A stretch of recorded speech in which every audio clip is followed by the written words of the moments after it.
اللهم صل على محمد وآل محمد.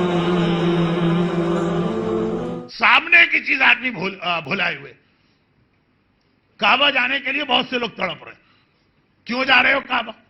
کسی نے کہا زیارت کرنا ہے، کسی نے کہا کہ حج کرنا ہے، کسی نے کہا عمرہ کرنا. لیکن یہ تقریباً سب نے کہا کہ بھائی وہاں دعا قبول ہوتی. کیا پیغمبر کی ایک حدیث تمہیں یاد نہیں ہے؟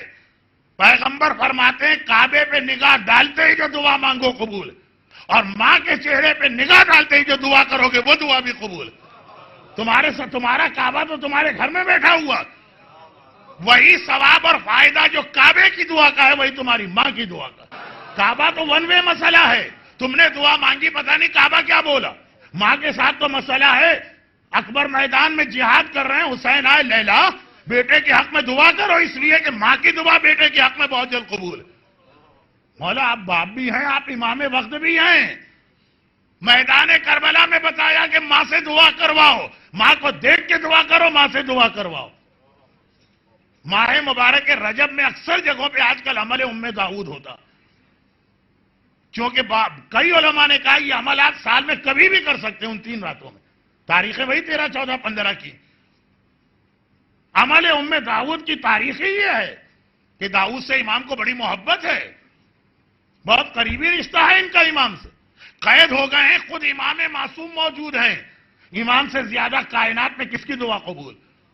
داؤد کو بلایا، داؤد کی ماں کو کہا کہ بیٹے کے حق میں ماں کی دعا سے زیادہ تیز، تیر بہدف، سریع الاجابہ، قبولیت کی کوئی اور دعا نہیں ہے. تم اپنے بیٹے کے لیے اس طرح دعا مانگو.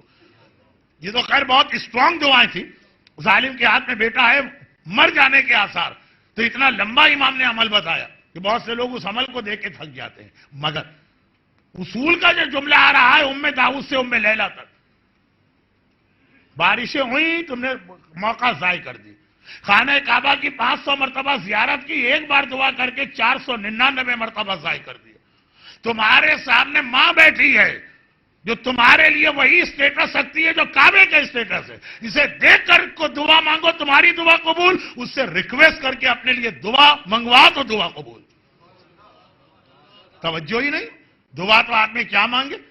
ٹیشو پیپر کی طرح سے ماں باپ کو استعمال کر کے پھینک دینے کی فکر.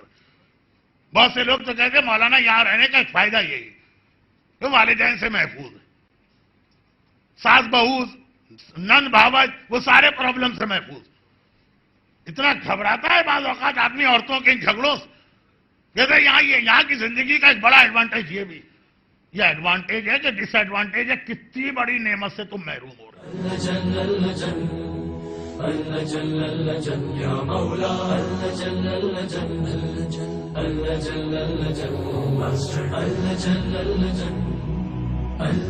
يا صاحب السماء